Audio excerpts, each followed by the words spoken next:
సంవత్సరాల తరబడి ఎన్ని మందులు వాడినా మీ మోకాల నొప్పులు తగ్గట్లేదా? ప్రాణ పెయిన్ క్లినిక్ లో అత్యాధునిక చికిత్స. నమస్తే వంశీ గారు. నమస్కారం మేడం. చాలా మంది పిల్లలు రివిజన్ స్టార్ట్ చేస్తూ ఉంటారు ఎగ్జామ్స్ కి ముందు. అవును. బాగా చదువుతారు, ఇంట్లో అడిగిన ప్రతి క్వశ్చన్ కి ఆన్సర్ చేస్తూ ఉంటుంటారు. పిల్లలు చాలా బాగా అటెంప్ట్ చేస్తారు అనుకుంటాం, కానీ ఎప్పుడైతే ఎగ్జామ్స్కి వెళ్తూ ఉంటుంటారో రాయలేరు, గుర్తుండవు, మర్చిపోతూ ఉంటుంటారు. రిజల్ట్స్ కి వాళ్ళు రివిజన్ చేసిన దానికి అసలు ఎక్కడ వ్యత్యాసం మనకు కనిపించదు, అంత డిఫరెన్స్ ఉంటుంటుంది. అవును మేడం. మెయిన్ రీజన్స్ ఏంటి అంటారు? అంటే చాలా మంది పేరెంట్స్ కూడా చెప్తుంటారు, మా పిల్లలు మేము అడిగితే బాగా చెప్తారండి, మేము ఇంట్లో ఏ క్వశ్చన్ అడిగినా కూడా ఆన్సర్ చేస్తారు, కానీ ఎగ్జామ్ హాల్లోకి వెళ్తే రిజల్ట్ మాత్రం మేము ఆశించినట్లు ఉండదు. అంటే ఈవెన్ ఒక 100 మార్క్స్ పెడితే 30-40 దగ్గర ఆగిపోవడం కానీ ఇట్లాంటివి జరుగుతున్నాయి. అంటే కనీసం 50% కూడా రీచ్ అవ్వలేకపోతున్నా అంటుంది. దీనికి రీజన్ ఏంటంటే, ఫస్ట్ చాలామంది విద్యార్థులు ఒక 5 టైప్స్ ఆఫ్ మిస్టేక్స్ చేస్తున్నారు మేడం. ఆ మిస్టేక్లో ఫస్ట్ మిస్టేక్ ఏంటంటే, ఫస్ట్ వాళ్ళ మైండ్ సెట్ని ఆ ఎగ్జామ్కి రెడీగా ఉంచుకోలేకపోవడం మేడం. చాలామంది ఎలా అంటే, ఎగ్జామ్ అంటే వాళ్ళ లోపల ఒక టెన్షన్ క్రియేట్ చేస్తారు. ఈవెన్ అది పేరెంట్స్ కావచ్చు, టీచర్స్ కావచ్చు, లేకుంటే వాళ్ళ సెల్ఫ్ ఎక్స్పెక్టేషన్స్ కావచ్చు. ఎగ్జామ్ అన్నప్పుడే అదొక టెన్షన్ వాతావరణం అన్నట్లుగానే వాళ్ళ లోపల పోర్ట్రేట్ అవుతుంటుంది అది. కాబట్టి ఫస్ట్ నేను ఏం చెప్తున్నానంటే, ఫస్ట్ ఏ విద్యార్థి అయినా ఎంత బాగా చదివారనేది విషయం పక్కకు పెడితే, ఎగ్జామ్ టైంలో నీ మైండ్ సెట్ ఎలా ఉంది అన్న దాని మీద ఆధారపడే నువ్వు ఎగ్జామ్లో ఎలాంటి పర్ఫార్మెన్స్ ఉందనేది డిసైడ్ అయిపోతుంది. కాబట్టి నీ మైండ్ సెట్ ఎలా ఉండాలంటే, ప్రతిరోజు కూడా అది ఒక్కసారిగా ఎగ్జామ్ హాల్లోకి వెళ్ళిన తర్వాత నీ మైండ్ సెట్ చేసుకోవాలంటే అది వర్కౌట్ అవ్వదు. దానికి ఎగ్జామ్స్కి ముందు ఎలాగైతే నువ్వు పరీక్షలకు ప్రిపేర్ అవుతావో, అలాగే నీ మైండ్ సెట్ గురించి కూడా ప్రతి ఒక్క విద్యార్థి కూడా ఫస్ట్ ఫోకస్ చేయాలి. మరి ఏంటంటే, నేను చాలా వీడియోస్లో కూడా చెప్పి ఉన్నాను, చాలామంది విద్యార్థులకి భయానికి గురైనప్పుడు ఎడ్రినలిన్ అండ్ కార్టిజాల్ అనే హార్మోన్స్ మన బాడీలో రిలీజ్ అయినప్పుడు మనం టెన్షన్ పడతాం. మన బాడీలో మెటబాలిజం పెరిగిపోతుంది, మనకు చెమటలు పట్టేస్తాయి, మన హార్ట్ బీట్ పెరిగిపోతుంది, మన బ్రీతింగ్ కూడా పెరిగిపోతుంది. దీంతో పిల్లలకి లాజిక్గా మన బ్రెయిన్ పనిచేసే కెపాసిటీ కంప్లీట్గా తగ్గిపోతుంది. మరి అలాంటప్పుడు ఏం చేయాలంటే, ఫస్ట్ మన బ్రెయిన్లో విడుదలయ్యేటువంటి న్యూరో కెమికల్స్ని మనం బ్యాలెన్స్ చేసుకుంటే మనకు టెన్షన్ రాదు, డిప్రెషన్ రాదు, భయం కూడా రాదు. ఎలా కంట్రోల్ చేయాలంటారు? దానికి బెస్ట్ మెడిసిన్, ఫస్ట్ వీలైతే వాకింగ్ చేయాలి, నెక్స్ట్ వచ్చేసి మెడిటేషన్ చేయాలి. మనం వాకింగ్ చేసినప్పుడు మనకు తెలియకుండానే మన బాడీలో ఎండార్ఫిన్ అనే హార్మోన్ రిలీజ్ అవుతుంది. అది మెంటల్గా రిలాక్సేషన్గా ఎలా ఉండాలో మన బాడీకి మన మైండ్ సెట్కి రెండింటికి మధ్య పొంతన కుదురుతుంది ఫస్ట్. తర్వాత మెడిటేషన్ చేయాలి. నేను అంటుంటాను, ఎందుకు టెన్షన్ అవుతుంది అంటే, న్యూరో కెమికల్స్ని ఇంబ్యాలెన్స్ చేస్తే మనకు టెన్షన్, భయం, యాంగ్జైటీ స్టార్ట్ అవుతుంది. కాబట్టి ఫస్ట్ మీరు మెడిటేషన్ ప్రాక్టీస్ చేయాలి. అంటే బ్రీత్ ఇన్, బ్రీత్ అవుట్, అలాగే బ్రాహ్మరి ప్రాణాయామం, అలాగే త్రాటకం ప్రాణాయామం, ఇలాంటి మెడిటేషన్స్ ఉంటాయి స్టూడెంట్స్కి. అలాంటి మెడిటేషన్ చేసినప్పుడు వాళ్ళకి అప్పుడు మైండ్ సెట్ని ఎలా సెట్ చేసుకోవాలో అర్థమవుతుంది. అప్పుడు వాళ్ళు ఎగ్జామ్ సెంటర్లకు వెళ్ళినప్పుడు కొంచెం పీస్ఫుల్గా ఉంటారు, భయం లేకుండా ఉంటారు, వాళ్ళు అనుకున్నది వెంటనే గుర్తొస్తుంది. కాబట్టి ఫస్ట్ నేను ఏమంటున్నానంటే, మైండ్ సెట్ని సెట్ చేసుకోవడం ప్రతి ఒక్క విద్యార్థి బాధ్యత. ఈ మైండ్ సెట్ సరిగా లేకనే టెన్షన్ పడతారు, యాంగ్జైటీ పడతారు, మొత్తానికి వాళ్ళు చదివిని కూడా ఎగ్జామ్ హాల్లో రాయలేకపోతారు, మర్చిపోతుంటారు. కాబట్టి ఫస్ట్ సెట్ చేసుకోవాల్సింది మైండ్ సెట్. తర్వాత క్వశ్చన్ పేపర్ హ్యాండిలింగ్. అంటే ఇప్పుడు ఆ క్వశ్చన్ పేపర్ మనం తీసుకున్నట్లయితే short answers, long answers, objective type, ఇలా డిఫరెంట్ టైప్స్ ఆఫ్ ఉంటాయి ఆన్సర్స్ మనం ప్రజెంట్ చేసేది. అయితే ప్రతి స్టూడెంట్ కూడా లాంగ్ ఆన్సర్కి ఎంత టైం తీసుకోవాలి, షార్ట్ ఆన్సర్స్కి ఎంత టైం తీసుకోవాలి, ఇలా ఫస్ట్ క్వశ్చన్ పేపర్ని మనం కంప్లీట్గా డివైడ్ చేసుకోవాలి. ఏది ఫస్ట్ రాయాలి, ఏది తర్వాత రాయాలి, దాని తర్వాత ఏది రాస్తే మనకు క్లారిటీ వస్తుంది, టైం సెట్ అవుతుంది అనే విషయాల పట్ల ప్రతి ఒక్క స్టూడెంట్ కూడా క్లారిటీ తెచ్చుకోవాలి. మరి క్లారిటీ ఎట్లా తెచ్చుకోవాలంటే, ప్రీవియస్ ఇయర్గా ఏదైతే ఎగ్జామ్స్ జరుగుతాయో ఆ క్వశ్చన్ పేపర్ని మనం ఒకసారి అనాలిసిస్ చేస్తే అప్పుడు ఇలా క్లారిటీ వస్తుంది.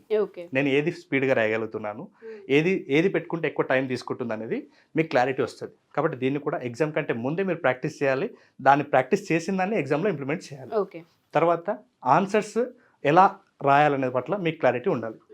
అంటే చాలామంది చదివింది ఒకటి ఉంటుంది, ఆన్సర్స్ రాయడానికి వెళ్తే ఇంకొకటి ఉంటుంది. నెక్స్ట్ థర్డ్ పాయింట్ ఏంటంటే, ఆన్సర్స్ని ఎలా రాయాలో, ఎలా ఆర్గనైజ్ చేసుకోవాలో తెలియకపోవడం చాలామందికి.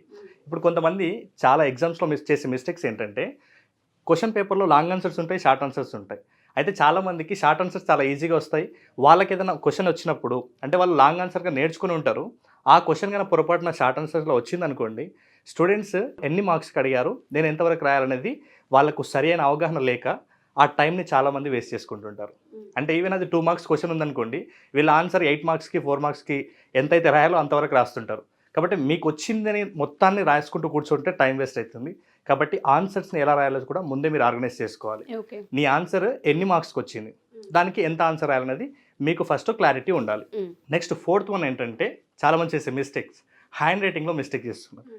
చాలా బాగా చదువుతున్నారు, కానీ హ్యాండ్ రైటింగ్ విషయానికి వచ్చేసరికి ఫస్ట్ ఏమో కొంచెం నీట్గా రాస్తారు, ఈవెన్ అది ఎగ్జామ్స్కి వచ్చే వరకు డాక్టర్ ప్రిస్క్రిప్షన్ రాసినట్టు ఉంటుంది. అంటే కనీసం చదవడానికి కూడా అది అంత అందంగా ఉండదు. ఇలాంటప్పుడు మీరు ఎంత బాగా రాసిరు అనేది మీకు వస్తున్న విషయం అందరికీ తెలిసిన అండ్ మీరు నమ్మిన తర్వాత పేపర్ కరెక్షన్ చేసేటప్పుడు మాత్రం బ్యాడ్ ఇంప్రెషన్ క్రియేట్ అవుతుంది. కాబట్టి మీరు రాసేటప్పుడు మీ హ్యాండ్ రైటింగ్ నీట్గా ఉండాలి. మరి హ్యాండ్ రైటింగ్ నీట్గా ఉండాలంటే ఏం చేయాలంటే, నేను ప్రతి వీడియోలో చెప్పాను, మీ అందరికీ కూడా చెప్తుంటాను, హ్యాండ్ రైటింగ్ అనేది ఒక స్కిల్. ఆ హ్యాండ్ రైటింగ్ అనేది ఒక్క రోజులో రాదు. అంటే మార్నింగ్ నేర్చుకుని ఈవినింగ్ వరకు నేను నీట్గా రాస్తా, స్పీడ్గా రాస్తా అంటే రాదు. ఏ స్కిల్ అయినా కూడా దాన్ని రిపీటెడ్గా ప్రాక్టీస్ చేస్తుంటే అప్పుడు మాత్రమే అది స్కిల్ మీకు అలవాటు అవుతుంది. హ్యాండ్ రైటింగ్ని మీరు ఆ స్కిల్ని మీరు రెగ్యులర్గా ప్రాక్టీస్ చేస్తే నీట్గా రాయగలుగుతారు, అలాగే స్పీడ్గా కూడా రాయగలుగుతారు. అప్పుడే మీకు ఇన్ టైంలో ఆ ఎగ్జామ్ పేపర్ని ఆ క్వశ్చన్స్కి తగ్గట్టుగా ఆన్సర్ కూడా మీరు కంప్లీట్గా రాసేస్తారు. అప్పుడు మీరు గుడ్ మార్క్స్ వస్తాయి. నెక్స్ట్ లాస్ట్ చేసే మిస్టేక్ ఏంటంటే రివిజన్ కరెక్ట్గా ఉండదు వీళ్ళకి. అంటే ఇంట్లో బాగా చదువుతారు, ఎగ్జామ్ హాల్కి వచ్చిన తర్వాత మర్చిపోతుంటారు. మళ్ళీ వీళ్ళు ఎగ్జామ్ హాల్ నుంచి బయటకు వచ్చిన తర్వాత అయ్యో ఈ ఆన్సరా, నేను ఆల్రెడీ చదివినా కానీ రాయలేకపోయాను, నాకు ఆ టైంలో గుర్తుకు రాలేదు. ఎందుకు గుర్తుకు రాలేదంటే నువ్వు కరెక్ట్గా రివిజన్ స్ట్రాటజీని ఇంప్లిమెంట్ చేసి నువ్వు చదవలేదు కాబట్టి నీకు అక్కడ ఆన్సర్ గుర్తుకు రాలేదు. నువ్వు ఒకవేళ కరెక్ట్ మెథడ్లో చదివినా లేకుంటే కరెక్ట్ మెథడ్లో నువ్వు రివిజన్ చేసుకున్నా ఆ టైంలో నీకు ఎగ్జామ్గా పర్ఫెక్ట్గా గుర్తుకు వస్తుంది, 100% రాయగలుగుతుండేరు. కాబట్టి ఈ 5 మిస్టేక్స్ మీరు చేయనట్లయితే 100%గా మీరు కూడా అద్భుతమైన మార్క్స్ తీసుకుంటారు. ఓకే, చాలా మంది ఎగ్జామ్స్కి ముందు చదివి ఎగ్జామ్స్లో సరిగ్గా ప్రాపర్గా అటెండ్ చేయలేకపోవడానికి మెయిన్ రీజన్స్ ఇవి. సో ఎవరైతే ఈ రీజన్స్ అగ్రి అవుతూ ఉంటుంటారో, అవును మాకు ఈ ప్రాబ్లం ఉందని చెప్తూ ఉంటుంటారు, యాంగ్జైటీ, ఫియరు, హ్యాండ్ రైటింగ్, మర్చిపోవడం, ఇటువంటివి ఏవైతే ఉంటుంటాయో వాటన్నిటికీ మనం క్లాసెస్ అని చెప్తున్నాం. దానికన్నా ముందు ఎవ్రీ సండే ఫ్రీ డెమో అని కూడా మీరు అనౌన్స్ చేశారు. ఏ విధంగా ఉండే అవకాశం ఉంటుంది, వీళ్ళకి ఏ విధంగా హెల్ప్ అవుతుంది? ఎందుకంటే ఇది ఎగ్జామ్స్ టైం, ప్రతి పిల్లలకు కూడా ఈ పీరియడ్, ఈ క్లాసెస్ చాలా అవసరం కాబట్టి అడుగుతున్నాను. సో ఒకసారి దీని డీటెయిల్స్. ఇప్పుడు మనం ఒక ప్లేస్ నుంచి ఇంకొక ప్లేస్కి పోవాలంటే నడుచుకుంటూ పోవచ్చు, సైకిల్ నుంచి పోవచ్చు, బైక్ మీద పోవచ్చు, బస్ పోవచ్చు, ఇంకా బెటర్ వే ఫ్లైట్ ఎక్కి కూడా పోవచ్చు. అయితే చాలామంది విద్యార్థులకు ఇలాంటి అవకాశాలు ఉన్నాయి. అంటే స్టడీస్లో మేము స్ట్రగుల్ అవుతున్నాము, ఈ స్ట్రగుల్ నుంచి మేము స్ట్రెస్ లేకుండా చదువుకోవచ్చు అనే విషయాలు చాలామంది పిల్లలకు తెలియదు. అంటే మనం ఒక లైఫ్లో సెట్ అయినా లేకుంటే మనం ఉన్నతంగా ఒక సక్సెస్ఫుల్ పర్సన్ అని ఎప్పుడు అనిపించుకుంటామంటే చదువుతో పాటు ఒక స్కిల్ నేర్చుకున్నప్పుడు, ఆ చదువు ప్లస్ స్కిల్ యాడ్ అయినప్పుడు మనకు మన లైఫ్కి, మన లైఫ్ పర్పస్కి ఒక అర్థం ఉంటుంది. కాబట్టి చాలామంది ఓన్లీ చదవడం మీదనే ఫోకస్ చేసి మిగతా స్కిల్స్ కూడా తీసుకుంటలేరు, మిగతా స్కిల్ నేర్చుకుంటలేరు. సో వీళ్ళందరి కోసం ఇలాంటి స్కిల్స్ ఉంటాయని తెలియదు ఫస్ట్. కాబట్టి మీ అందరి కోసం నేను ఏం చేస్తున్నానంటే ప్రతి సండే కూడా ఒక అవేర్నెస్ ప్రోగ్రామ్.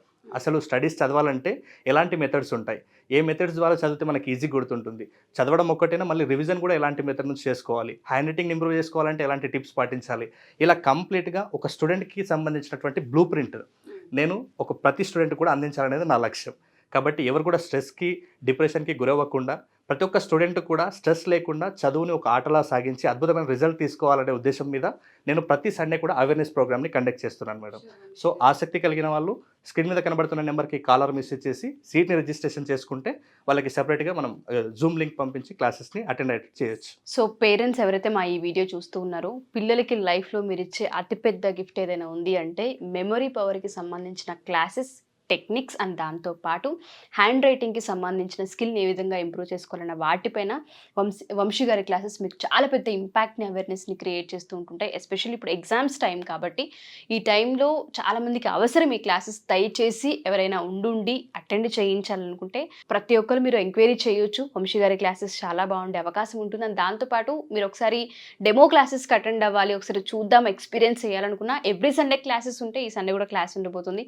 కింద స్క్రోల్ అవుతున్న కాంటాక్ట్ నెంబర్ని కాంటాక్ట్ చేస్తే మీకు డీటెయిల్స్ ఇచ్చే అవకాశం ఉంటుంది. థ్యాంక్ యూ వంశీ గారు, థ్యాంక్ యూ సో మచ్.